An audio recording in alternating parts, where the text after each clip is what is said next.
It started with the mirror. Edward was meticulous about his morning routine, shaving, splashing water, and facing himself in the bathroom mirror. But today something felt off. His reflection lagged behind, blinking a second late, its movements just slightly out of sync. He stepped back, breath shallow, dropping his razor. His reflection didn't move. Its eyes locked on him with an eerie stillness. Was it a trick?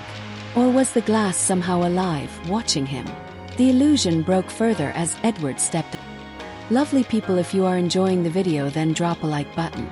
Outside, the quiet suburban street, his familiar neighborhood, felt wrong. The houses were too perfect, too still. As he walked down the road, he noticed something chilling. Beyond the last house, the world simply stopped. A hazy blur replaced the usual town, as though reality itself was unraveling. A paperboy stood at the edge of the block, staring forward, unblinking, unmoving. Edward turned away, desperate for some sense of normalcy, but it was futile. At his front door, his key didn't fit. The house number had changed. A woman he didn't recognize opened the door, her eyes cold, unblinking. "Can I help you?" she asked, her smile too wide. "So if you like the video, then don't forget subscribe." Smile too wide. Confusion deepened when he went to the grocery store. The shelves were filled with cans of tomato soup, every single can the same flavor. The other shoppers stood perfectly still, staring at him with vacant eyes. Then, a voice crackled through the air from a nearby radio, whispering his name. "You don't belong here." Frantic, Edward ran out, but there was no escape. The next day at work, he checked the time.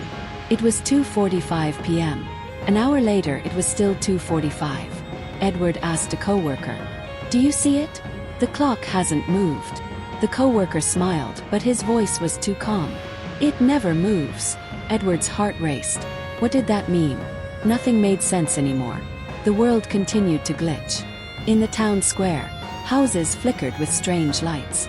People walked in perfect unison, their movements synchronized like automatons. Then he saw them. 3 identical strangers, men dressed in suits, faces exactly the same. They turned to him in perfect harmony, smiling. Fear surged through him, but no matter how fast he ran, the world seemed to follow.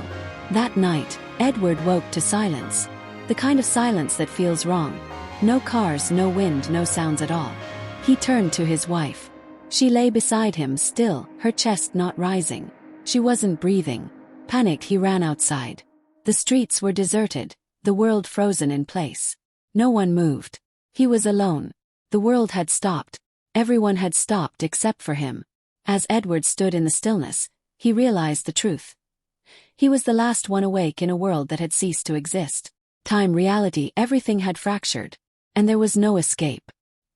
He was trapped, alone, with no one left to tell him that it was all just a nightmare. Or was it? He didn't know anymore. So people, share your thoughts in comment section and must like and subscribe the video.